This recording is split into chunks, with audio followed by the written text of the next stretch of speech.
luz por onde vais, sente os pés aonde pousas. Se alguém disser coisas más, diz que não ouças. Vê a beleza das pequenas coisas, a beleza das pequenas coisas, a beleza das pequenas coisas, a beleza das pequenas coisas. Uma conversa com Bernardo Mendonça.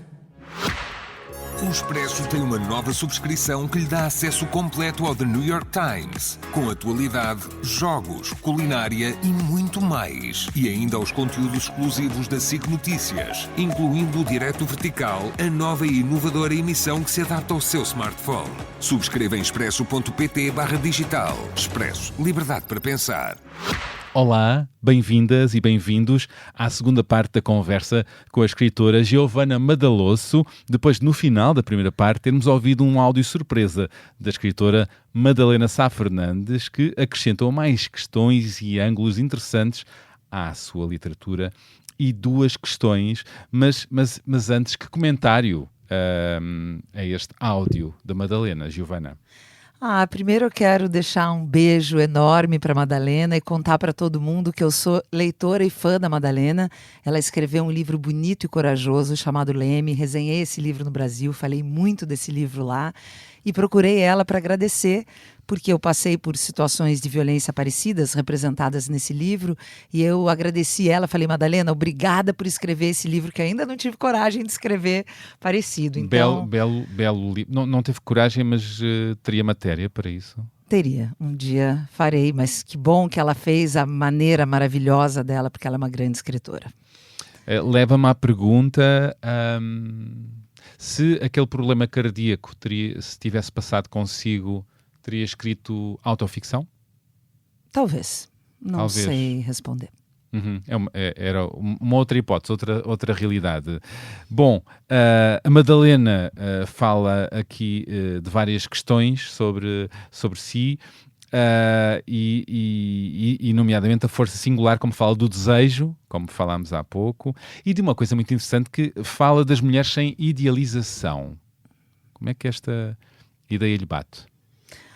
As pessoas falam isso para mim às vezes. Eu não sabia, era representar a outra. Essa mulher idealizada que eu não saberia fazer. O que eu represento nos meus livros é aquilo que eu sou, aquilo que eu escuto das minhas amigas, aquilo que eu vejo e aquilo que me interessa, né? Que são mulheres ao mesmo tempo muito fortes e vulneráveis, com todas essas contradições da mulher contemporânea. Esta questão do humor que atravessa os seus livros e este balanço delicado e, no seu caso, certeiro entre o trágico e o cómico, lança a pergunta que a Madalena lançou: qual a sua relação com o humor? Eu tenho uma relação umbilical com o humor, eu não sei viver sem ele. Eu até tentei viver sem humor. Quando eu fui escrever o meu livro Sweet Talk, como eu tenho duas narradoras em primeira pessoa, eu decidi que, para distinguir essas duas vozes narrativas, uma delas teria humor e a outra não teria humor. Seria uma sem humor. E ali, naquele momento de sentar para escrever, eu descobri que eu não tenho condição nenhuma de escrever sem humor. O humor, ele vinha como uma coisa da qual eu não consigo me livrar, me emancipar, tanto que eu tive que separar. Eu falei, bom, então já que é assim, essa aqui vai ter um humor mais sarcástico, essa aqui um humor menos cerebral e mais espontâneo. O humor, ele faz parte da minha vida. Nesse momento eu parei para olhar como eu lidava com ele na minha vida e eu uso ele para muita coisa.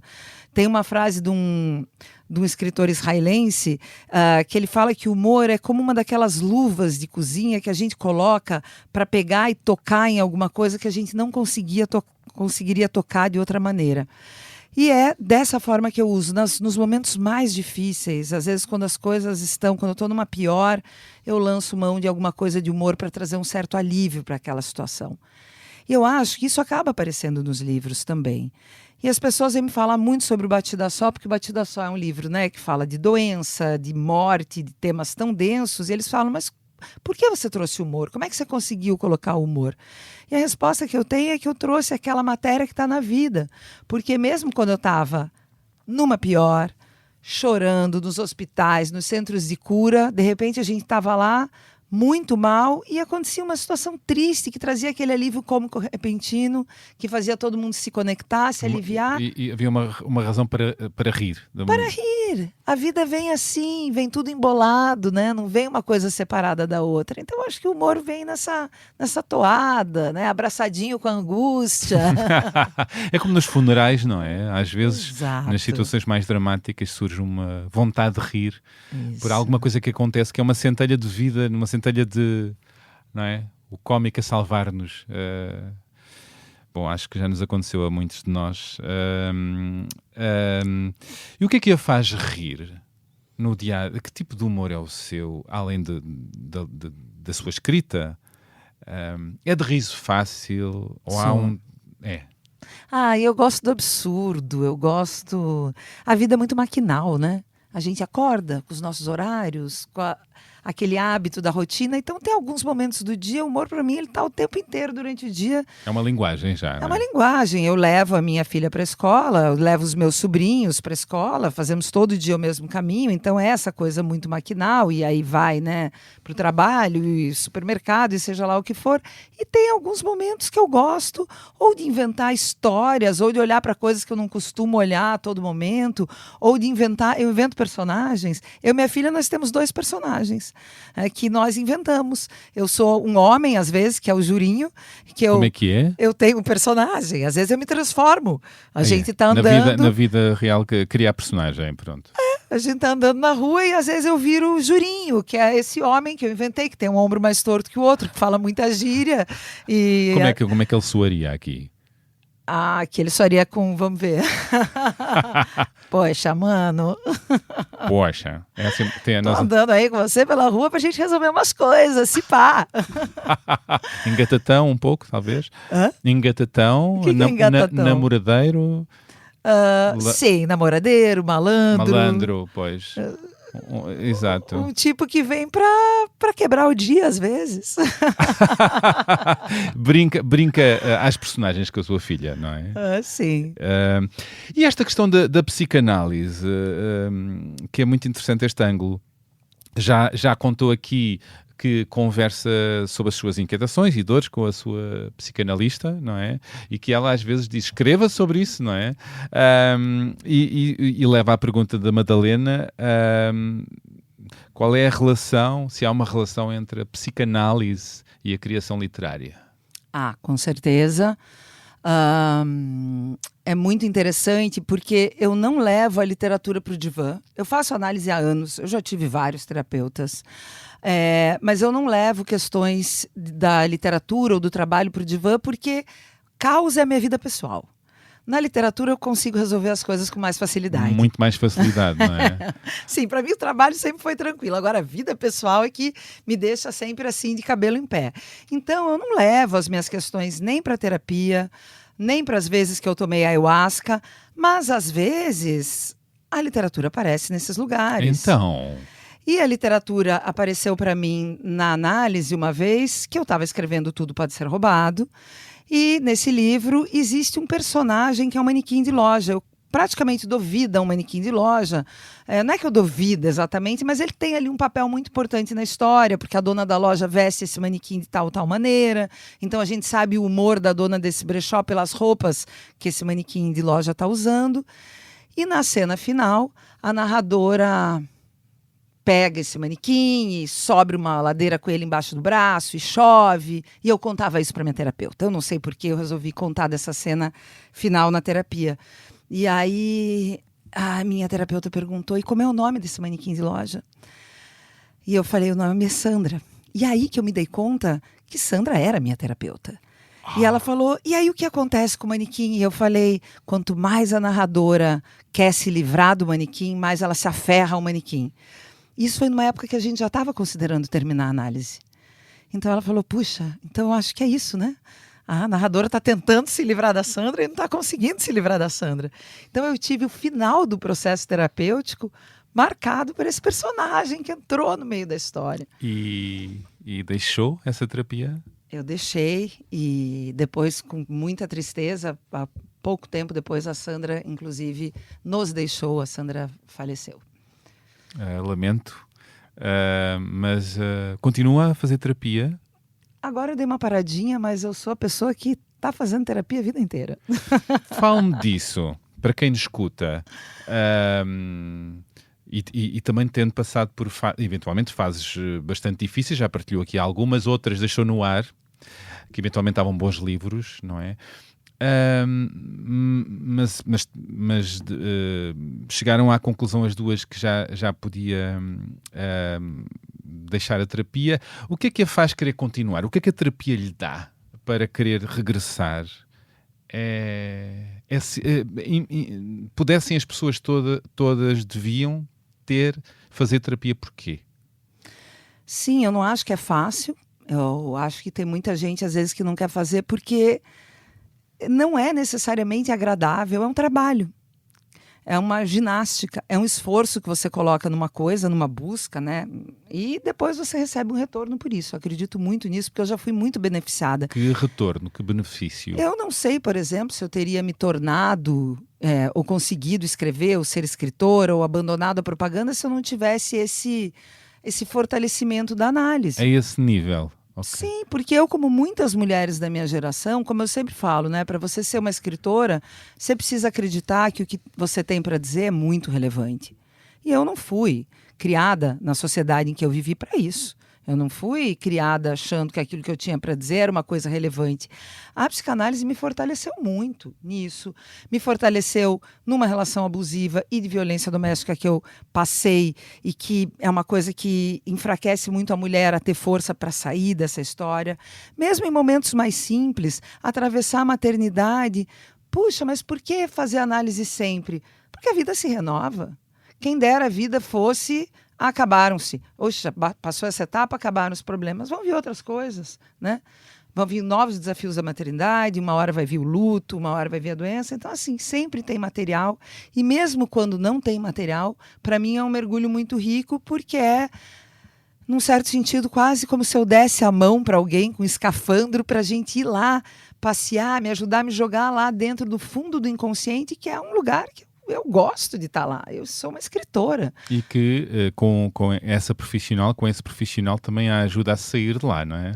Sim, a não se perder lá dentro. Não se perder lá dentro, não é? Pois é, há aquele lugar comum que eu já aqui comentei muitas vezes e já me disseram que é, mas eu tenho amigas e amigos e partilho com eles as minhas dores e lá me resolvo. Não é a mesma coisa, pois não?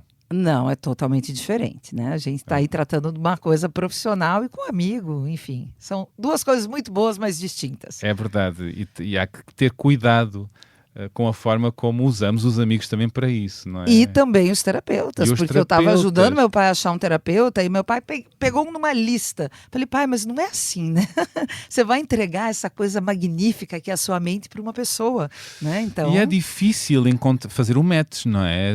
Encontrar a pessoa certa, pode não ser a primeira, não é? Isso, inclusive, falei para meu pai, eu falei, nesse sentido, sim, como uma amizade. É preciso que você bata ali, tem uma energia que precisa bater o santo, né? E já lhe aconteceu o santo não bater, no seu caso. Com certeza, já abandonei, nessa vida eu já abandonei livros, já abandonei namorados, já abandonei maridos e terapeutas.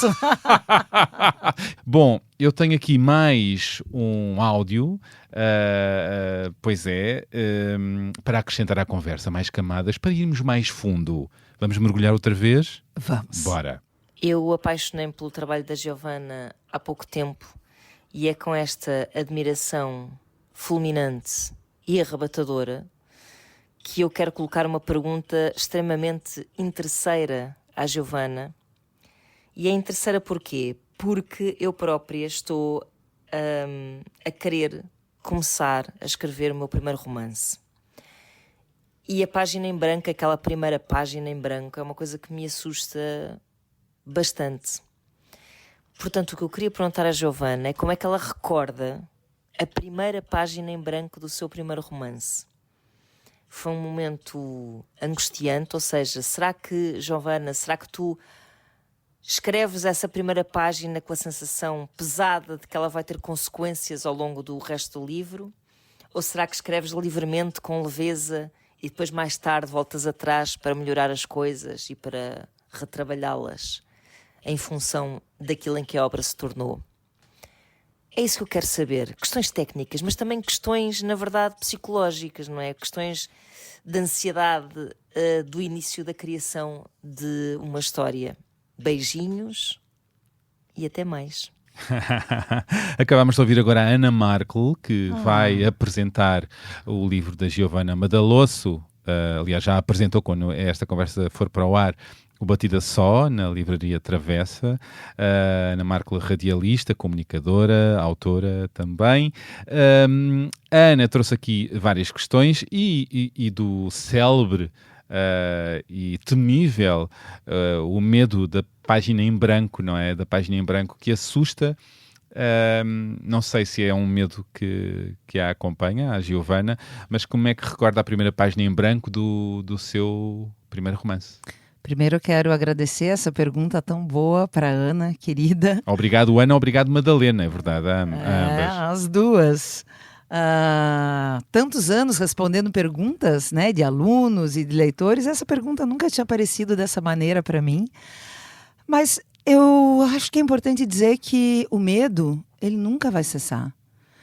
Esse assombro diante da página em branco não vai desaparecer. É o que eu desconfiava. A gente vai conviver com ele e assim, ele vai, ele volta, é importante que ele exista. Eu sempre gosto de pensar que começar um romance sem ter um frio na barriga, sem ter algum tipo de desafio, nem vale a pena escrever um livro que não me amedronta em algum sentido. É aprender um pouco a conviver com essa angústia, a saber que tem dias de escrita que são muito ruins, tem dias que são muito duros, que não se produz nada. Durante muitos anos, nesses dias, eu ficava tão nervosa que eu comia vários chocolates. Eu ganhei quilos por isso. É muito frustrante, não é? Claro! Eu falei, eu comecei a comer aquelas cenourinhas de pacote, porque eu ficava ali nervosa, quebrando clips, tomando café sem parar. Sentindo-se uma impostora. É isso, sentindo, não, eu não presto pra nada, até que uma amiga minha que é compositora brasileira, Lulina, falou assim, Giovanna, relaxa. Sabe aqueles dias que você escreve muitas páginas boas, porque esses também acontecem? Ela me falou, esses dias não aconteceriam sem os dias em que você não consegue escrever nada. Eles constroem o dia da página boa. Então eu acho que é olhar com menos medo, é tentar calar um pouquinho dessa voz julgadora que todo ser humano tem dentro de si, que está o tempo inteiro ali, né? Dentro da gente, cobrando, falando coisas contra nós mesmos, tentar deixar isso um pouquinho de lado e pensar, Ana, que não tem ninguém assistindo. Que ninguém vai ler logo, não é? E mais uma coisa que eu faço também, quando eu termino o livro, eu volto para escrever as primeiras páginas. Não porque estejam necessariamente ruins, mas porque no final do livro eu já tenho muito mais intimidade com os meus personagens. Então é verdade que regressa ao início para retrabalhar, melhorar. Mas não é necessariamente para melhorar o texto, às vezes também mas é muito mais porque quando eu acabo o livro eu sou mais íntima dos meus personagens. Conhece-os melhor. E aí eu volto já com muito mais domínio sobre eles. Claro. E aliás, os seus inícios dos livros, as primeiras páginas são um acontecimento. São muito pensados,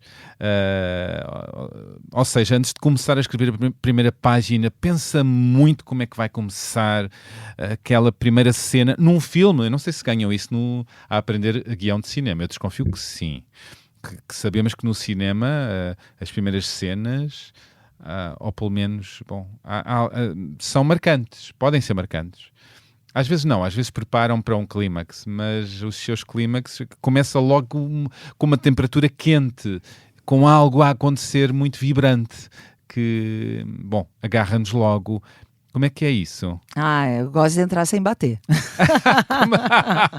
Gosto de entrar sem bater. Na literatura eu vou entrando sem bater. Na vida também?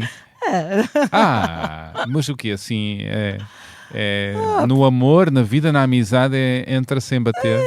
Sem muita cerimônia, né? Eu acho que, sei lá, a vida é curta, assim, tá aí para ser vivida, eu vou indo, né? E na literatura também, o que tem que ser dito eu já vou dizendo logo.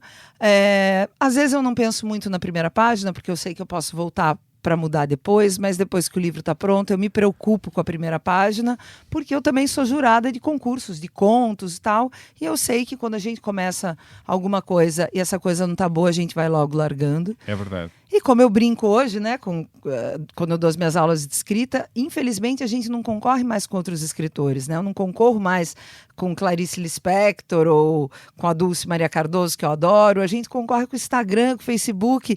Então, assim, ou você agarra esse leitor pelo pescoço ou você está perdido. Como eu li há pouco no O Sweet Tóquio, começa logo com a frase: estou raptando uma criança.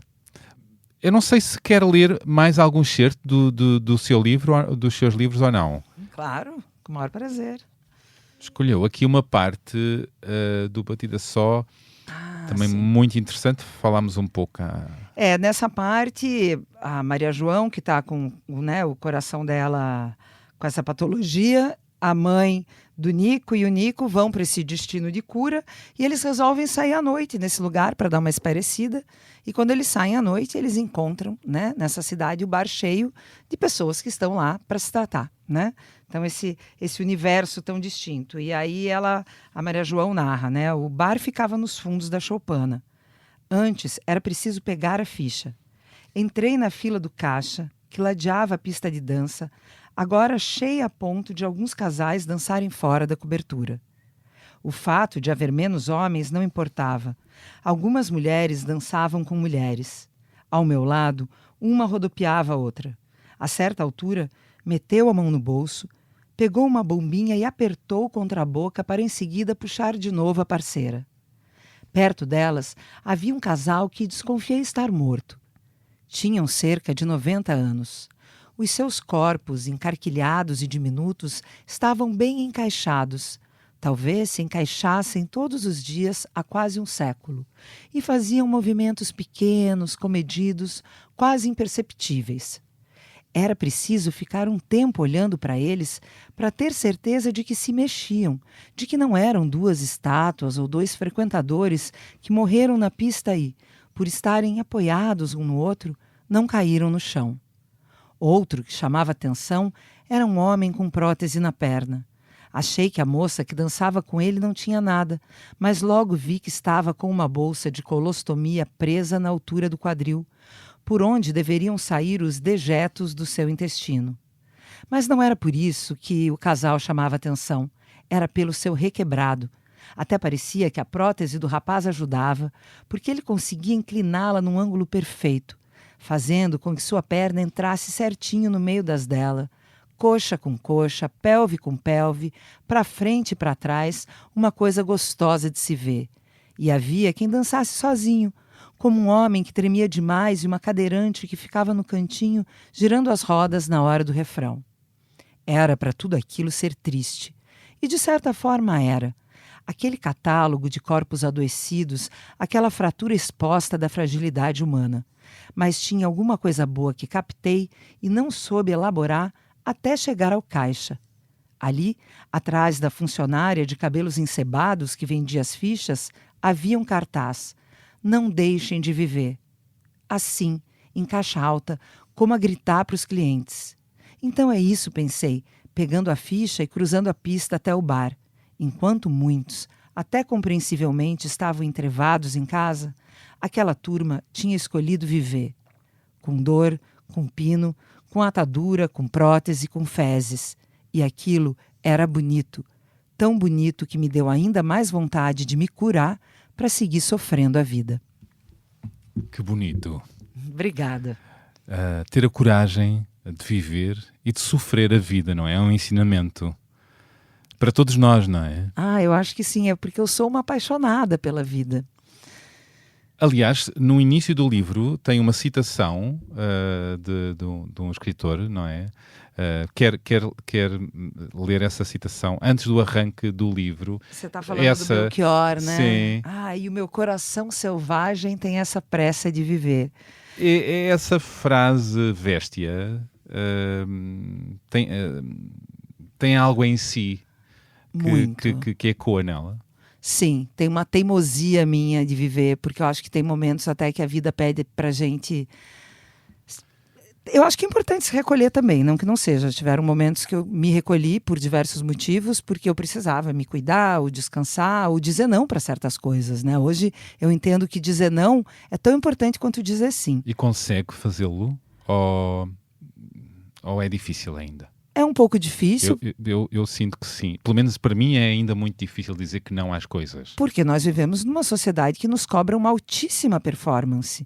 Então, negar trabalho, negar saídas, negar coisas que vão somar para a gente, às vezes profissionalmente, é muito difícil. É como se a gente estivesse desdenhando de um privilégio que a gente está tendo de ser convidado ou chamado. Mas eu acho que hoje também eu tenho pensado muito em se preservar um pouco, em dizer não. Mas, na dúvida, eu digo sim. Porque tiveram alguns momentos que eu fiquei em dúvida de algumas situações, se eu deveria viver ou não. Isso leva para algum assunto que a gente deixou para trás agora. Eu ia... Sim, vamos. Que eu ia retomar, porque você perguntou, e a Amazônia? Eu sou uma apaixonada pela Amazônia. E está ligado também às pesquisas, não é? Às pesquisas. Eu vou contar isso porque foi um momento que eu fiquei muito em dúvida. Foi um momento de sim e não, como muitos outros que eu tive, porque eu queria muito ir para a Amazônia pesquisar, para escrever Sweet Talk. Eu descobri que na Amazônia tinham 2 pajés mulheres, que eram as primeiras pajés daqueles povos. A pajé é a pessoa que, enfim, que trata da saúde, né, da comunidade indígena, da espiritualidade da comunidade. E eu queria ir conhecer essas mulheres e escrever a respeito delas. E na época minha filha era pequena. E a minha filha já estava com essa questão, né, cardíaca. Então estava difícil de eu me afastar de casa, principalmente pensando no trajeto que eu teria que fazer, porque para chegar nesse lugar que eu queria fazer a pesquisa, eu tinha que voar 5 horas de avião para um certo lugar, de lá pegar uma caminhonete e fazer 10 horas de caminhonete, e dali eu pegava a embocadura de um rio e ia mais 8 horas de barco, para chegar num lugar em que eu fui me informar, né? Bom, então como é que eu vou fazer para saber da minha família? Aí me falaram, olha, Giovana, na aldeia vizinha, que fica a 1 hora, tem um telefone público, mas está quebrado. Então, eu faria essa jornada toda para ir para um lugar em que eu não teria nada, nem internet, nem telefone público. E ainda outra coisa que me preocupou, eu falei, bom, e se eu for picada por uma cobra, uma jararaca? Olha, aí a gente leva mais ou menos aí umas 8, 9 horas para chegar num pronto-socorro. E aí fica a reflexão, não é? Que não está sozinha, não é? É mãe, não é? Da sua filha e onde fica... Que está enfrentando uma questão de saúde, né? E que precisa muito de si e, portanto, onde é que está a ser boa mãe e está a ser uma boa escritora e pesquisadora, que a literatura precisa disso, portanto é um balanço que cobra muito à mulher escritora, no caso, não é? Então eu acho que esse foi o momento que o sim e não para mim foi muito... E aí o meu companheiro, né, o meu marido, que também é romancista e que detesta fazer pesquisa, porque ele gosta de ficar sentado, conforto, sofá. Ele sempre fala, não precisa ir, tá tudo no Google. Amazônia, Google, Isso. enter. E de fato está, só que eu gosto muito de ir para os lugares. E, né, como eu sempre comento também com os meus alunos, eu não vou para encontrar aquilo, né? O biólogo, o antropólogo, ele vai para responder perguntas que ele fez. Eu vou para encontrar aquilo que sequer passou pela minha cabeça. Mas isso é que é maravilhoso na literatura, Exato. Não é? É para se surpreender e surpreender quem lê, não é? Exato. E como fala Olga Tokarczuk, porque aconteceu exatamente isso comigo quando eu cheguei. Agora que eu já estou contando o final da história, né? Porque eu finalmente me encorajei e eu fui. Eu montei assim um esquema de guerra para deixar todo mundo seguro em casa, tudo bem preparado. Comprei galochas até o joelho, porque se a cobra me pegasse, ela não conseguiria chegar no meu tornozelo. E eu disse sim e eu fui para a Amazônia para fazer essa pesquisa. Decidiu ir. Decidi ir, que bom que eu fui. E quando eu cheguei lá, o que foi muito curioso é que todas aquelas questões que eu tinha relativas ao livro, eu cheguei numa época de festividades muito específicas. E quando eu cheguei, eles estavam todos cantando e dançando e fazendo cerimônias e eu esqueci totalmente do meu romance. Meu romance desapareceu da minha cabeça, eu entrei num outro fluxo, curtindo ali outras coisas. Não fiz as perguntas que eu tinha levado, não entrevistei a pajé da maneira que eu imaginava. E quando eu voltei, isso pouco importou, porque aí é que vem aquilo que a Olga Tokarczuk fala, né? Que por um escritor não importam essas coisas tão, enfim, específicas, a gente trabalha muito com o inconsciente. Então o que eu trouxe de lá foram cheiros, foram imagens, né? Cores. Sensações, não é? E é isso que faz a literatura ficar viva, né? E muito verossimilhante. Uau! Que maravilha. E fez toda a diferença ter ido? Eu não sei se fez para o livro, mas para a Giovana fez imenso. E isso diz tudo. Sim. Já disse que faz muitas pesquisas, o que a levou a muitas outras experiências, nomeadamente andar à boleia de um caminhão com desconhecido, o que também cria alguma adrenalina. Com certeza. Portanto, muitas experiências que acontecem nos bastidores antes de escrever, mas gosta de ir a terreno, não é? Eu gosto muito. Eu gosto por isso, porque esse é um dos motivos que eu amo a vida. A vida sempre toda vez que eu sou... Primeiro que o ambiente do escritor é muito solitário, né? Que chatice. Por um lado eu adoro, porque eu sou controladora. Eu não vou poder esconder isso do público. Eu sou uma grande controladora. E o paraíso do controlador é a escrita do romance. Você está ali controlando tudo. E um manipulador, não é? Um escritor é um manipulador. Sim, aquele meu mundinho. Por isso que eu falava, cinema é muita gente. Deixa eu ficar aqui, que aqui só eu que vou mandar. Pois, claro. E discute muito consigo próprio, não é? No processo. Eu fiquei a pensar também no processo de como é que aprofunda as personagens e lhes dá verdade. É nas pesquisas. Como é que elas vão se tornando cada vez mais verosímeis também? É muito na pesquisa, porque pesquisar para mim faz muito diferença. Então, por exemplo, porque eu fui conversar com um caminhoneiro e sentei na boleia e passei a tarde lá dentro com ele, eu descobri coisas que eu nunca descobriria lendo a respeito, né? Por exemplo, ele me falou, olha, as mulheres direitas, elas sobem no caminhão de frente. As mulheres da vida, que a gente diria no Brasil, que entram ali, enfim, com segundas intenções, elas para já ganhar sobem... a vida, pois. Isso, elas sobem de ladinho. já em pin-ups. Onde mais eu descobriria isso se não na pesquisa? Mas não é só pesquisar, né? Eu já pesquisei muita coisa, a pesquisa é ótima, mas eu diria que é muito viver com o personagem na cabeça. Eu não penso nele só na hora que eu estou escrevendo. Eu ando com essa que eu chamo da pista de aterrissagem aberta o tempo inteiro. Vai para a cama com ele, inclusive, é sonhar com ele, com ela. Eu já sonhei. Tem livros meus que têm sonhos. Tem muita coisa que vem desses outros lugares. Porque eu estou o tempo inteiro, eu até cunhei um verbo para isso, eu estou sempre fluxando as minhas histórias. Como é que é? Fluxando. Fluxando. Do fluxo. É. E depois arruma-os numa gaveta ou continuam a morar na sua cabeça? Há escritores que levam as suas personagens para outros livros e parece não é, que os acompanham. Como é que é o seu caso? Abandonam umas personagens para agarrar outras? Com certeza, porque eu Pois. gosto muito de gente nova. Então, assim, já vivemos uma aventura, eu quero novidade. E é na vida real assim também? Eu Estou a gosto. sentir que também um pouco. Gosto sempre muito aberta de conhecer pessoas. novos amigos, novas amizades, Muito. Eu sou... novas paixões. Não acredito em horóscopo, mas gosto de dizer que sou geminiana. E agora eu digo, agora já percebi. Não. E, bem, não sei de onde vem isso, mas eu gosto muito de conhecer gente, eu gosto muito de conversar. Então, claro que eu vou mantendo esse exército de amigos. E eu tenho amigos agora em tantos lugares do mundo. Ontem eu até estava pensando isso. Puxa, eu queria criar um paizinho. Um pequeno país só para colocar os meus amigos. Uma nação, porque eles estão espalhados por tantos cantos. E eu acho a amizade uma coisa tão maravilhosa. E eu tenho certeza que eles vão seguir aparecendo. Que bom. Não posso deixar de falar de um dos momentos que considera mais bonitos da sua vida, quando discursou em 2022 para 420 escritoras na arquibancada do estádio do Pacaembu, acho que se diz assim, em São Paulo, antes de fazerem uma foto que seria capa da Folha de São Paulo, a recriar um retrato também ele icónico, do retrato Um Grande Dia no Harlem, que juntava muitas mulheres do jazz. Fale-me deste dia, este grande dia para as escritoras, que empoderou muitas delas, não é?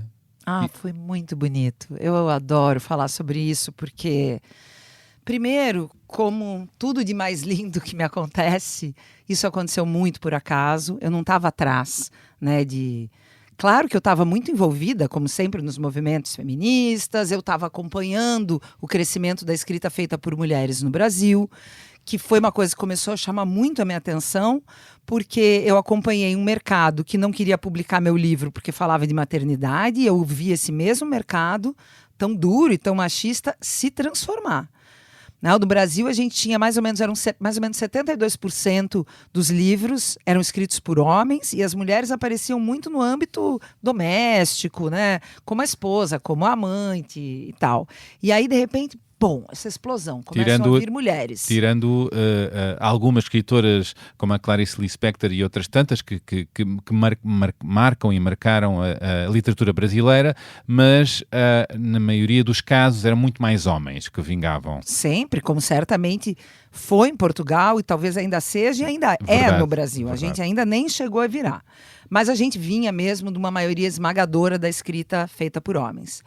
Bom, e aí o que aconteceu é que eu estava na minha cidade natal, exatamente, procurando uma foto. Eu queria fazer uma foto de família, minha família é imensa, eu tinha que acomodar numa fotografia 50 pessoas. E aí um amigo meu me mostrou essa foto, né, que foi feita no Harlem com jazzistas. E quando eu olhei para a foto dos jazzistas, que realmente eles estão colocados de uma maneira muito bonita, né, na frente de uma casa, eu não enxerguei mais a minha família, eu só vi mulheres escritoras. Pois. E aí eu pensei, uau! É uma oportunidade que a gente tem de fotografar essa transformação incrível que está acontecendo na literatura brasileira. E aí eu fui procurar duas parceiras, né, duas colegas de escrita, que é a Natália Timmerman e a Paula Carvalho. E eu falei, vamos propor uma foto dessa em São Paulo?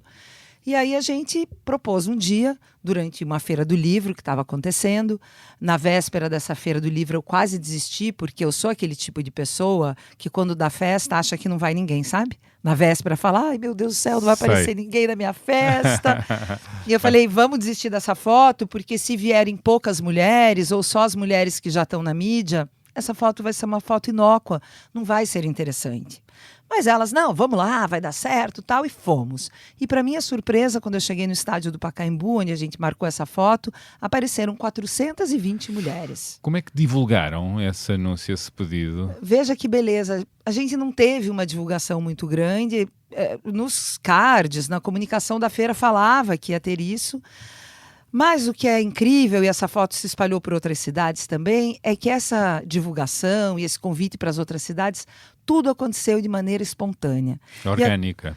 Orgânica. E por que eu acho que aconteceu de maneira orgânica com tanto sucesso? Porque quando as mulheres viam a proposta, aquilo batia para elas no coração, porque todas elas passaram por aquela situação que é, eu não consigo me colocar publicamente como escritora. E sentiam-se talvez ainda muito invisíveis, e precisavam de aparecer, não é? Exatamente. Para minha sorte, nesse dia, eu peguei um megafone que na nossa casa a gente costuma usar para manifestações contra certos governos, catei o megafone e levei, e ainda bem que eu levei, porque do contrário não teria nem conseguido organizar tanta gente no local.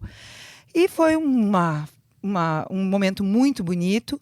Essa foto aí começou a se espalhar pelo Brasil e fora do Brasil. Essa foto aconteceu em 52 cidades no Brasil e no mundo. Nós registramos 2.302 mulheres. E o que foi muito legal é que no começo, né, quando o movimento começou a se alastrar, a gente pensou que a riqueza desse movimento seria a gente criar uma catalogação de mulheres que não estavam na mídia. Porque, imagino que em Portugal seja parecido, a gente acaba tendo uma divulgação muito dessas mulheres que estão nos grandes centros urbanos. E ali no Brasil foi muito bacana, porque começaram a sentir mulheres em comunidades ribeirinhas, no sul, na Amazônia, cidades minúsculas, que aparecia lá no coreto da cidade, 20, 30 mulheres segurando seus livros. Uau, que lindo! Lindo. Primeiro a gente se tocou, né, que essa história de que as mulheres escrevem menos porque tem mais tarefas domésticas, isso aí é uma mentira. As mulheres escrevem tanto quanto, apesar de fazerem tudo isso, elas estão produzindo. O que não tem é a divulgação desse trabalho. Nem são consideradas, nem têm a mesma oportunidade, não é? Exatamente. Mas aí a gente pensou, a riqueza desse movimento é o mapeamento inédito que a gente está fazendo dessa escrita. Mas hoje eu acredito que não. A grande riqueza dessa história toda é que nos dias ali das fotos, as mulheres começavam a ligar para a gente, procurar a gente, perguntar assim, eu tenho uma tese publicada, eu sou escritora, eu escrevi um conto, eu sou escritora, eu escrevi tal coisa, eu sou escritora. E aí o que a gente descobriu, e a gente chegou à conclusão que quem somos nós para dizer quem é escritora, é que a força do movimento estava nas mulheres irem e se dizerem escritora. Vi uma mulher negra sentada na minha frente nesse dia que falou: eu já escrevi mais de 10 livros e eu achei que eu não era escritora o bastante para estar aqui. Então a gente descobriu com essa história a dificuldade que as mulheres têm de se dizerem, né, escritoras. No Brasil a gente brinca, fala: o homem escreveu 2 poemas, já é escritor. A gente aqui publicou 4, 5 livros e ainda não tem coragem de dizer que é.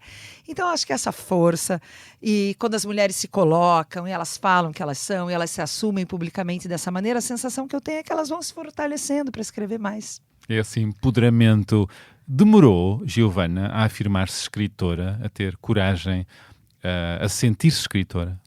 Muito. E eu não acho que ter feito esse movimento aconteceu por acaso na minha vida, e ter ficado tão emocionada olhando para essas mulheres não aconteceu por acaso. Quando eu recebi ali as mulheres que não conseguiam se assumir dessa maneira, nós todas estávamos dando as mãos umas para as outras e fortalecendo, e eu acho que eu estava curando a menina e a mulher que morou dentro de mim tantos anos e que não conseguia se dizer escritora. Porque eu fui a pessoa que fazia isso desde que eu me alfabetizei, sistematicamente, todos os dias, e eu não tinha coragem de dizer que eu era.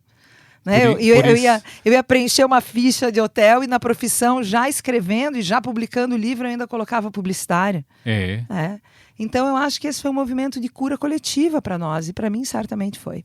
Há muito machismo ainda no mundo literário?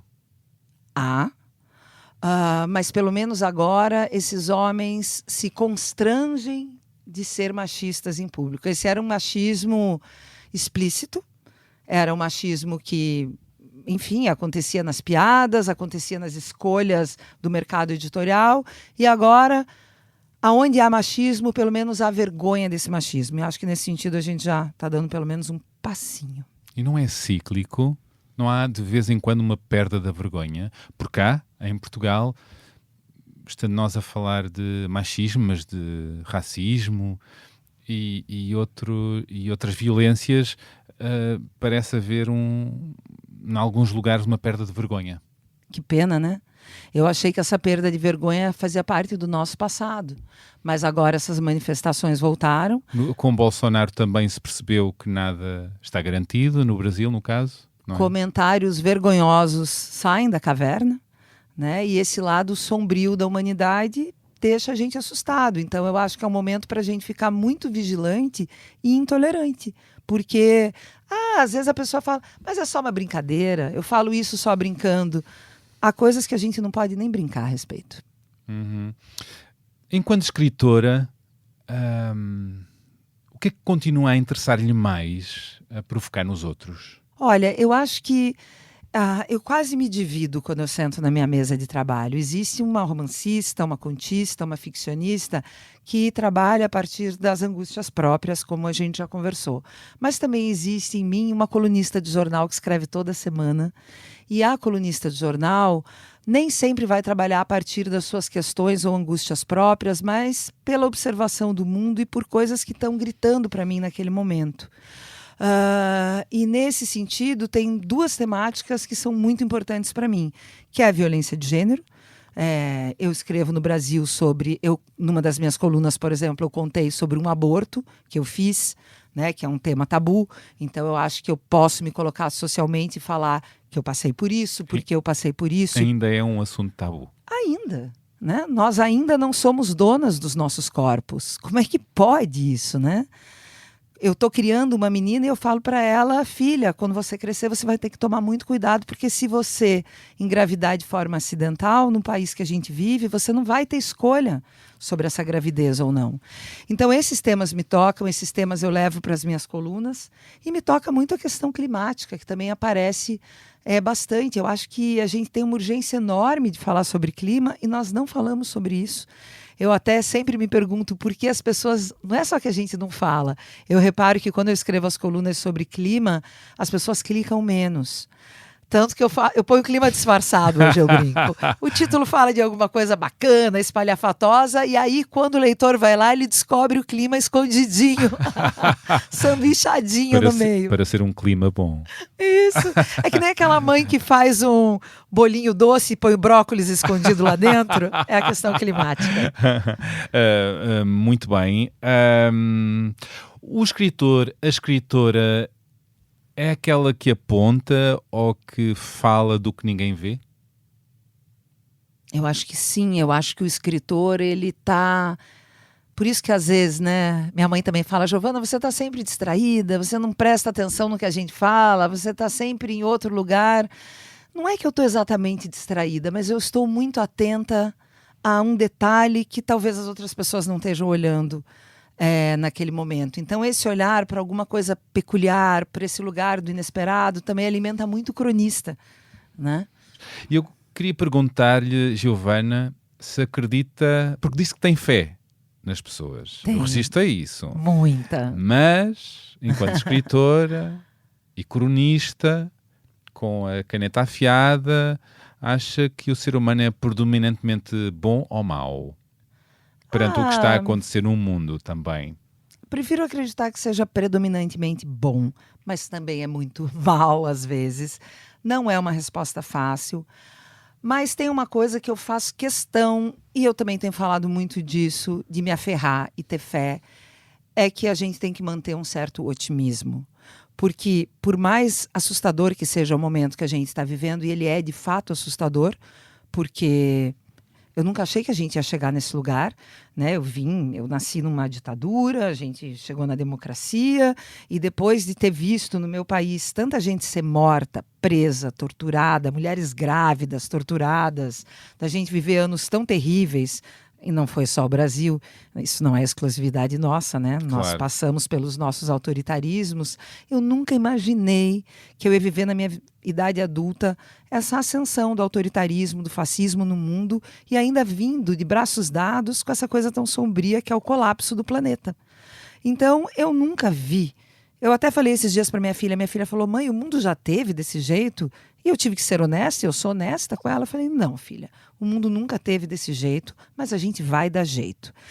E por que eu estou falando isso, que a gente vai dar jeito? Porque eu acho que interessa muito para as pessoas que estão dominando esse sistema, que é um sistema extremamente destrutivo e predatório da natureza, né, e da própria força humana e artística. É muito conveniente para eles que a gente desista. É muito conveniente para a indústria do petróleo, para quem está emitindo fósseis no planeta, enfim, e levando o nosso planeta para esse lugar de colapso, que a gente fale, não vai dar certo mesmo, vamos cruzar os braços e desistir, porque não há o que fazer. É importante que a gente acredite, porque a desistência é o que querem de nós. Então, acreditar, ter esperança e lutar para que as coisas mudem, eu acho que é um ato bonito, é um ato de bravura, e eu acredito que tem por onde, mas a gente não pode dormir no ponto. Não, não é? Não. E através da sua caneta afiada está nesse movimento, seja através das suas crónicas ou também na literatura que escreve. A literatura tem um papel aí, também pode ter? Eu não gosto de pensar na literatura como algo utilitário, eu não gosto de pensar na literatura como pauta, mas, por outro lado, eu sempre penso que eu tenho o privilégio de estar na mesa de cabeceira dos meus leitores, num país que lê muito pouco, o Brasil lê muito pouco, e eu estou ali na mesinha dos meus leitores, e eu sempre penso, o que eu estou querendo falar com isso? Isso, não é? Então eu quero aproveitar esse meu privilégio para falar de coisas de uma maneira artística, literária, ou na forma da crônica, ou em alguns momentos em colunas que são um pouco mais pontudas, afiadas e diretas. Eu quero falar daquilo que é relevante, porque a vida é urgente, né? A vida está cheia de coisas que estão borbulhando, então eu valorizo isso. Eu acredito que eu sou privilegiada por ter essa conversa com as pessoas. Obrigado, Giovana. E agora ia-lhe pedir, convidar a partilhar algumas das músicas que a acompanham. Que músicas é que trouxe para ouvirmos agora? No arranque deste episódio ouvimos Baiana System. E que mais? O que é que podemos ouvir mais? Olha, conectando com essa nossa conversa, eu trouxe um forrozinho brasileiro, da Juliana Linhares, que tem um refrão que fala disso que eu estava falando agora. Fala, eu não posso mudar o mundo, mas eu balanço o mundo. Eu escrevi exatamente aqui. Um ritmo para abanar o corpo e a mente. Exatamente. Dançar é importante para se fortalecer também. Verdade. A menina dança. A menina Giovana? A menina Giovana dança. A menina Giovana ama dançar. A menina Giovana não ama apenas dançar, como adora juntar pessoas e fazer com que as pessoas dancem. Que maravilha. E o que é que podemos ouvir mais? Eu também danço. Você dança o quê? Eu danço. Um pouco de tudo, desde que a companhia seja boa e haja clima. Aliás, houve aqui algum... Olha, este fazia-me dançar. Não é tudo que me faz dançar, mas aqui também não sou assim tão difícil. Você dançaria esse forró? Eu dançaria este forró. Se calhar danço menos aquelas mais comerciais, que de repente já... Não sei, não me traz assim muita novidade. És um pé de valsa, como diria minha avó. Gosto. E há uma expressão aqui em Portugal que é pé de salsa. Pé de salsa, adorei, vou usar isso. Mais, o que é que podemos ouvir mais? Eu trouxe para vocês também a Yaya Macemba, da Maria Bethânia. Que é um clássico, não é? Da Maria Bethânia. É um clássico da Maria Bethânia, mas foi uma música que eu ouvi muito de um ano para cá, porque a gente estuda a questão afro-brasileira, a escravidão no Brasil, estuda na escola, na vida adulta, e eu fui entender na arte. No ano passado, ouvindo essa música e lendo Um Defeito de Cor, da Ana Maria Gonçalves, que é um livro maravilhoso que fala sobre a escravidão no Brasil, e ouvindo Yaya Macemba, e não apenas lendo os livros de história, foi que eu entrei dentro dessa dor, né, da escravidão, e acho que essa é uma música que fala muito sobre essa nossa raiz afro-brasileira, e também é uma música que tem uma frase que eu amo, que ela fala, nesse mundo nosso, né, que eu acho que é muito individualista, meritocrata, que todo mundo quer aprender as coisas para se dar bem, essa música fala, vou aprender a ler para ensinar meus camaradas. Então eu amo isso. É a ideia de comunidade, não é? Exato. Que maravilha. E mais, tem aqui Coração Selvagem, Belchior. Meu Deus! Traz uma frase para mim. Um clássico romântico, não é? Dos anos 70. Bom som para uma dança mais coladinha, não é? Mais encaixada. Isso. Esse veio porque foi uma música que eu ouvi muito para escrever Batida Só. É o que abre o livro, né? E o meu coração selvagem tem essa pressa de viver. O Belchior não está mais vivo, é um poeta cearense que teve uma força enorme no Brasil, é um grande letrista, então recomendo o trabalho dele também. E a Giovana já disse que também tem o seu coração selvagem, não é? Ah, sim. Demais até. Podia ficar mais calminho de vez em quando. Ah, é? E no amor e na paixão também é assim? Um coração selvagem? Sim. Eu era aquela pessoa... Que não bate, como é que disse há pouco? Não bate para entrar? Não bate para... Minhas amigas falavam, não pode ir na padaria que volta apaixonada por alguém. Verdade. Mas agora eu tô há 12 anos apaixonada pela mesma pessoa e é uma delícia, porque eu tô adorando isso. Você se reapaixona pela mesma, de jeitos diferentes, em fases diferentes, então é muito legal também. Boa. Mas entre casal, não comentam, de cicrana fulano... É bonito, é interessante, tem carisma, ou seja, partilham essas faíscas que os outros provocam, ou proibidíssimo falar sobre isso? Não, a gente fala sobre tudo. Não é? A gente fala Parece sobre as tabu, pessoas, às vezes, falarem, a gente fala sobre os nossos personagens como se fossem pessoas, sobre os nossos amigos. Não há ciúminhos com as personagens? Não há nada. A gente tem uma relação muito boa e eu acho que o que faz a nossa relação ir longe... Apesar da gente ter essa relação diferente, né? Porque nós moramos sempre em casas separadas, então é um pouco fora do script. Tem pessoas que falam, puxa, mas como é que vocês conseguem? Pois é, como é que vocês conseguem? Eu acho que, ou será a fórmula certa para funcionar com vocês? Eu não acho que exista uma fórmula certa. Não, para vocês, não sei. Nem para nós, porque, no geral, funciona muito bem. A gente gosta muito dessa fórmula, mas se eu for falar que é a fórmula perfeita, não é, porque já teve um momento que eu estava reformando meu apartamento e envolvida com essas questões e a gente acabou se afastando demais. Então a gente aprendeu daí que a gente precisa, em casas separadas, fazer uma manutenção de intimidade maior do que quem mora junto. Então a gente se policia para saber se o filho do outro foi ao dentista, se deu certo a troca da luminária da casa do outro. Quer dizer, você está em casas separadas, é gostoso porque a gente não tem que discutir dinheiro. Dinheiro é um balde de água fria no sexo, né? E as coisas mesquinhas do fechaste o tampo, lavaste a louça.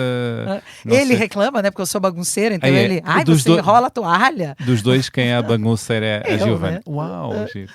Então, mas enfim, a gente tem esses outros desafios. Mas voltando ao que eu estava falando, que eu acho que cola muito o nosso amor, a nossa paixão, é que a gente ama conversar. Então, assim, que alegria conversar com ele. Tem tem vários interesses comuns, nomeadamente a literatura. Sim. Trocam muitas pecinhas, muitos quadradinhos, muitas ideias, contam muito um com o outro para resolver nós mentais. Muito. Tanto que esses dias a minha filha até falou, eu não aguento mais morar nessa casa, vocês só falam de literatura. Saco, não é? Isso. Como se diz no Brasil, que saco. Ela já está se pós-graduando aos 13 anos. Já formadíssima. Muito bem. E mais, trouxe um texto para ler de outro autor, não é? Então o que é que trouxe para ler, Giovana? Olha, eu trouxe um poema do Antônio Cícero, que é um poeta maravilhoso que nós perdemos esse ano. E eu trouxe esse poema porque eu estou viajando, e em viagem eu sinto muito isso. Quantas fotos e filmes eu faço e depois eu nunca vejo. Esses dias eu fui num show no Brasil, me chamou muita atenção, levei minha filha no espetáculo de um cantor jovem. E quando eu entrei nesse teatro enorme, que tinha, sei lá, mais ou menos uns 2.000 lugares, eu vi todas as mãos levantadas para cima segurando uma câmera. E isso me chocou bastante. E tudo isso me traz à mente esse poema lindo do Antônio Cícero que eu vou ler para vocês. Vamos. Guardar uma coisa não é escondê-la ou trancá-la. Em cofre não se guarda coisa alguma. Em cofre perde-se a coisa à vista. Guardar uma coisa é olhá-la, fitá-la, mirá-la por admirá-la. Isto é, iluminá-la ou ser por ela iluminado. Guardar uma coisa é vigiá-la, isto é, fazer vigília por ela, isto é, velar por ela, isto é, estar acordado por ela, isto é, estar por ela ou ser por ela. Por isso, melhor se guarda o voo de um pássaro do que pássaros sem voos. Por isso se escreve, por isso se diz, por isso se publica, por isso se declara e declama um poema, para guardá-lo, para que ele, por sua vez, guarde o que guarda. Guarde o que quer que guarde um poema, por isso o lance do poema, por guardar-se o que se quer guardar. Que bonito, que maravilha. Por isso melhor se guarda o voo de um pássaro do que pássaros sem voos. Pois, andamos todos assim um bocadinho perdidos do que é que se deve guardar ou apenas viver, e os telemóveis são um caso disso, não é? Tantas vezes, e erramos todos muitas vezes, tantas vezes melhor guardar o telemóvel e viver a conversa, a pessoa que está à nossa frente, o concerto que está a acontecer. Andamos um bocadinho alienados e levados pela tecnologia, não é? Com certeza. E o caminho, pelos vistos, está cada vez pior com a IA e o que vem aí. Eu vou contar só rapidinho dessa experiência que foi muito rica, porque claro que eu uso muito celular, minha filha, infelizmente, também mais do que deveria, e a gente foi viajar para os Lençóis Maranhenses, era uma viagem de uma semana, e eu falei, vamos sem celular, vamos tentar. E ela ficou indignada, ela tem 13 anos, Claro. Ela quer falar com os amigos, com o garoto da escola, mas bem, tá bom, mãe, então vamos encarar. E no começo foi meio difícil, mas no final da viagem ela virou para mim e falou, mãe, queria te dizer obrigada. Foi muito bom ficar uma semana sem o celular. Então tem por onde, gente. Giovana, que ideia boa. Que ideia boa. Porque eventualmente falamos não vou usar durante umas horas e custa muito, mas esta ideia de passar uma semana ou mais em viagem ou na nossa cidade sem o telefone. Às vezes é um desafio sair de casa por uma hora e dizer, olha, agora vou deixar o telefone para largarmos a doença, não é? Pode ser uma doença. Bom, Giovana, estamos a chegar ao fim desta conversa. Eu repito sempre esta pergunta. A vida tem sido boa para si? Maravilhosa. Tão maravilhosa que eu tenho muita vontade de retribuir. Então, se eu puder fazer, se eu conseguir, né, girar essa roda que tem sido tão generosa comigo, eu quero poder devolver de alguma maneira isso para as outras pessoas. Como sabe, este podcast chama-se A Beleza das Pequenas Coisas. A que pequenas coisas do dia-a-dia atribui agora beleza, interesse e dedica mais tempo e atenção? Pequenos grandes prazeres atuais. Olha, uma pequena coisa que eu passei a reparar com mais carinho, eu acho que a gente costuma olhar muito pouco para as pessoas que a gente ama. A gente trata de assuntos, despacha assuntos, mas, por exemplo, teve um certo momento que eu reparei que eu não dobrava os joelhos para olhar nos olhos da minha filha, que eu estava sempre olhando ela de cima. E eu tento, embora eu nem sempre consiga, às vezes parar para olhar de fato para quem eu amo, porque meu olho não passe só pelas pessoas. Então acho que essa pequena coisa, esse olhar que é trocado com um pouquinho mais de intensidade e interesse do que o normal, é bem valioso. Que bom, não dar os nossos como adquiridos ou como vistos, como já olhados, assim como lugares, paisagens, não é? Ter o espanto, não é? E a atenção, no caso, a atenção. Se maravilhar de vez em quando. Que bom. E às vezes com quem temos ao lado, à nossa frente. Foi um espanto e uma maravilha ouvi-la. Obrigado, Giovana. Nossa, para mim também foi uma delícia. Eu gostei muito e até já. Já está a escrever novo livro, novo romance, Giovana? Não dá, né? Porque eu fico viajando para cima e para baixo para lançar o livro, eu adoro. Mas em janeiro eu volto para minha caverninha, que também é um momento que eu gosto de ficar quietinha. Fica muito, isola-se muito para escrever? Não, é que quando a gente lança um livro, a gente viaja muito, festival, feira, e aí quando termina essa divulgação, que eu adoro, porque eu gosto muito de estar em contato com o público, mas eu também adoro a hora de voltar e me fechar para a escrita. É quando vai voltar à tal história da menopausa? Sim, as mulheres aí estão se abanando e pedindo para eu tratar desse assunto. Estão se abanando. E muito rapidamente, está a ser fácil para si? Não, é terrível. É terrível. Sim, é terrível e é outro tabu. Agora estamos falando a respeito, mas eu fico impressionada de imaginar que todas as mulheres que vieram antes, todas aquelas gerações, viveram isso em silêncio. E o que eu tenho pensado a menopausa é dura, é muito duro tudo isso, mas duro mesmo é viver isso em silêncio. Então vamos falar a respeito. E a idade está a bater-lhe forte ou está a saber gingar com ela? Gingado. Sambar.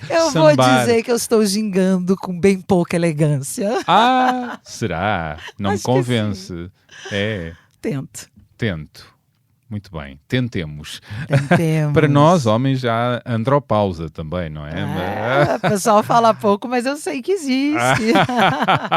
Bom, não sei. Obrigado e até já. Foi um prazer estar com você, Bernardo. Obrigado, Giovana. E terminou assim este episódio com a escritora Giovana Madalosso. Espero que tenham gostado. E se sim, façam-se ouvir e enviem críticas, sugestões, opiniões. Partilhem o podcast com a malta que vos rodeia. Podem encontrar por aí, nas redes sociais também. Gosto sempre de saber o que pensam e de vos ler. Como sabem, o genérico deste podcast é da autoria da Márcia, feito com a colaboração de Tomara. As fotografias foram desta vez do José Fernandes, que deu tudo na sessão fotográfica, e a Giovana também. Foi uma cover girl maravilhosa. Obrigada, Zé. Muito bem. A edição áudio é do João Ribeiro. E pronto, é tudo por agora. Volto para a semana com mais uma pessoa convidada. Até lá, tenham boas conversas com empatia. Giovana, como é que se despede das pessoas? Uma frase, uma ideia, um suspiro? Deixando um abração e dizendo que eu amo Portugal. Para mim é uma alegria vir para cá. Obrigado. Até já. Até.